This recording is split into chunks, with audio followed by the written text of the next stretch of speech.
Good day, YouTube. Today I'm doing just a bit of a quick fun comparison video between Fedora 36 on the left hand side here versus Zorin OS on the right hand side here, so version 16, the Lite edition, Lite.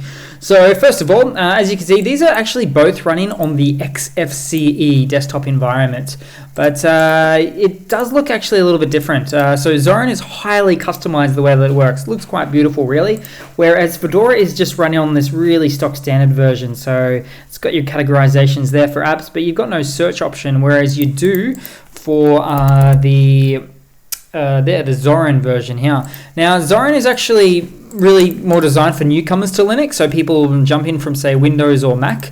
It's just designed to be nice and easy to use. It's got a nice look and feel too, for sure.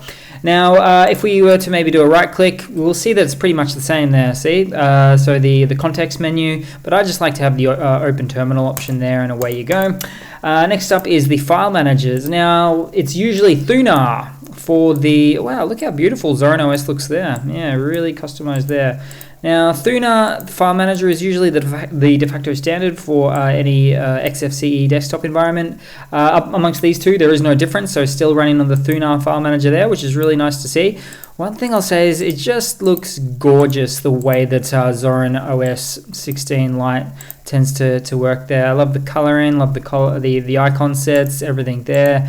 I mean, hey, you can right click and open terminal, a little bit of a shimmy or a gradient effect there. Yeah, so they've done really well with the with XFCE, the personalization of it on the Zorin OS side for sure. Now let's jump into the back end and have a little bit of a look and see what's going on here. But in terms of the kernel, so 5.17 kernel for Fedora. Now this is pretty much the latest and greatest kernel available for Linux at the moment, which is really nice to see. Linux is always, Fedora is always like that there, whereas Zorin OS is running on the 5.13 kernel. The probable reason for this is that it is a little bit older because of running on the long-term service release of Ubuntu as its back end there. But still not a great level apart there, I would say. Just a few point releases smaller.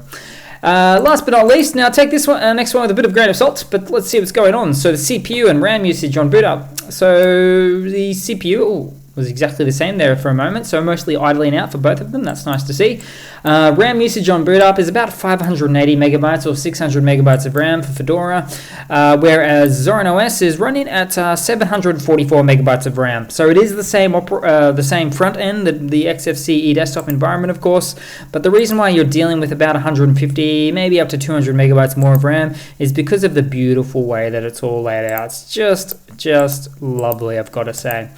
But that's pretty much it, guys. Thanks for watching. Please leave a comment, subscribe, hit that like button, and I do hope to see all of you guys there in the next one.